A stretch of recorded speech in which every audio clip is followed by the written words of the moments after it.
Hi, everybody. So this Friday, we're going to be talking about our fitness questions answered part 2. We did a part 1 a couple months ago, so I'm just going to go into your part 2 with a couple of more in-depth questions here. So question 1 is, how can I get and stay motivated to exercise? A couple really great ways to do that is to bond with a buddy. A lot of people that work out alone tend to kind of stop and start and stop and stop and start and lose that motivation. Whereas if you have that partner with you, or that workout buddy, or that really good support system with you, it's going to kind of hold you accountable, and it's a win-win for the both of you. You can also strap on a prompt. So that's like your activity trackers, like your Apple Watches, your Fitbits, or your Garmins, or whatever you want to call them. They, will remind you. Mine's like, hey, you've been sitting for like 3 hours. You should probably stand up. Especially on days where I know that I'm not getting all those steps in that I want to get in. Remember to speak truth to self. So perhaps your greatest booster rocket is going to be your own inner strength, because you know what you're capable of. Tap into your abilities with affirmations and remind yourself that you are a committed person, and maintain the same positive, growth-oriented mindset you apply to other areas of your life, telling yourself that you can succeed in achieving any physical activity goal that you want to achieve. And don't forget the fun factor. Rather than thinking of exercise as punishment, which we never should, same thing goes for food, also not a punishment or a reward. You want to make sure we're setting reasonable goals so that we don't get discouraged. Include a variety so that we're not going to get bored. And above all, find the activities that we truly, truly enjoy. Okay. Next question number 2 is, what is the best way to lose fat?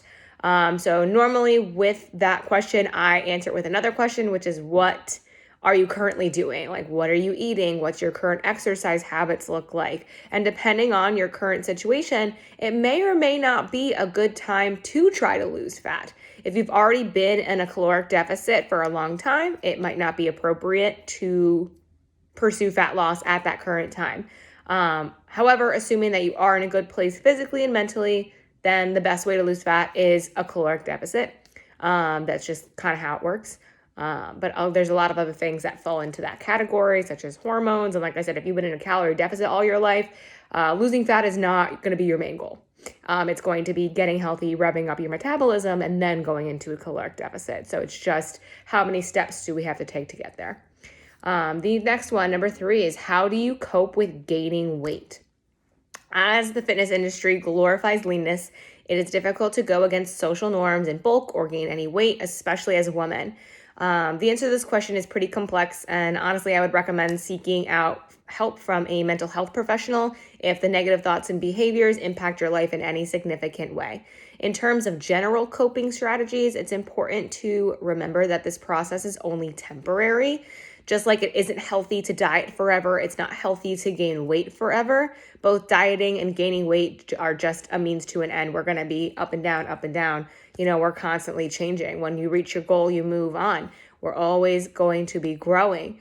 Try to appreciate the different seasons of life. And additionally, try to focus on how you feel and not what you look like, because weight does not equal health. And I've said that a lot, and I'll keep saying it. Weight does not equal health.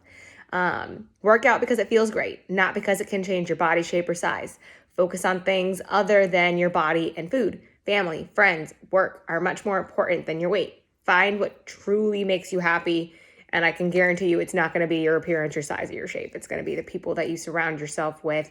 It's going to be just like you and your mindset in general. All right, next one. We got 2 left. What can I do about muscle soreness? So when it comes to muscle soreness, a few things are going to factor in to help you recover your best. First, you want to make sure that you are eating a very healthy diet. Eating foods to fuel your body and your workouts is going to be just as important, because this is going to give your muscles the nutrients that they need for recovery. Rest and plenty of sleep is also going to be a really good one for recovery. And when you're at a full rest, you're giving your muscles that time that they need to repair. So rest days, super important. Last question here. How long does it take to see results? It can take anywhere from 6 to 8 weeks or more to see results from the program that you're on, depending upon. And that can be discouraging, because a lot of us are very like, now, I want it now. I want it in 3 days. I want it in a week. I want it in 2 weeks. And really 6 to 8 weeks is just the start of healthy lifestyle changes. So don't get discouraged knowing that your hard work is paying off, even if you don't see the results you're looking for on the scale right away. Honestly, I recommend you just trashing that thing immediately. It is not worth it. It's not worth the heartache and the pain and the mental with a scale. A few other ways to track your progress are going to be like how you feel, how you fit in your clothing. Maybe you're able to complete more challenging and longer workouts. Maybe you're less fatigued. You can also take progress photos as you kind of continue along your health journey. And it's all the little wins along the way. They're going to kind of help keep you going. So keep cueing into your body, really listen to it, and all the smaller successes and changes you see along the way, and celebrate them. So those are just a couple more of those fitness questions answered. If you do have any questions that you want answered, we can always do a part 3. Just comment below.